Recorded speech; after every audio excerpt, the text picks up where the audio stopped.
வேறு ஏதோ பிரச்சனை இருக்குங்க. சித்தாந்த ரீதியான பிரச்சனை, கொள்கை ரீதியான பிரச்சனை, அல்லது திமுக, அண்ணா திமுக யாரோட போகிறதுன்ற பிரச்சனைலாம் பிரச்சனை கிடையாது.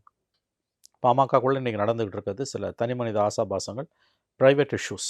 டீசெண்டாக இங்கிலீஷில் சொல்லு, சில விஷயங்களுக்கு தமிழில் பதம் இல்லை, ஆங்கிலத்தை தான் நம்ம நம்ப வேண்டியிருக்கு. சில ப்ரைவேட் இஷ்யூஸ் அப்பாக்கும் மகனுக்கும் அந்த குடும்பத்துக்குள்ளே இருக்குது. அதுதான் இந்த சண்டைக்கு காரணம். ராமதாஸ் திமுகவோட போகணுன்றாரு, அன்புமணி அண்ணா திமுகவோட போகணும், இதெல்லாம் கதை. இவங்களுக்கு ஏடிஎம்கே அலையன்ஸை விட்டால் வேறு வழி கிடையாது. திமுக கூட்டணிக்கு ஒருபோதும் ஸ்டாலின் அவங்கள சேர்த்துக்க மாட்டார். திமுக கூட்டணியில் பாமக இடம் பெறணுமா வேணாமான்னு முடிவு செய்கிறது ஸ்டாலின், ராமதாஸ் கிடையாது. விசிகா அடுத்த நொடியே வெளியேறும். விசிகாவின் இழப்பை இந்த தேர்தலில் ஸ்டாலின் ஒருபோதும் ஏற்றுக்கொள்ள மாட்டார். 3 தேர்தலில் தோளோடு தோள் நிற்கிறவங்க, கொள்கை வழி வந்த கட்சி தான் அது, திருமாவோட கட்சி. தேர்தலுக்கு தேர்தல் அணி மாறுற ஒரு பாமகக்காக அதை ஒருபோதும் அவர் ஸ்டாலின் செய்ய மாட்டார். பாமக உள்ளே வந்ததுன்னா கண்டிப்பாக திரும்ப வெளியில் போவார். திரும்ப வெளியில் போனால் அது மிகப்பெரிய அடி. இப்போ திமுக கூட்டணிக்கு வாக்கு வங்கி அளவில் மட்டும் இல்லை, பர்செப்ஷன் வைஸ் பெரிய அடி வாங்கும். அதை ஒருபோதும் ஸ்டாலின் செய்ய மாட்டார்.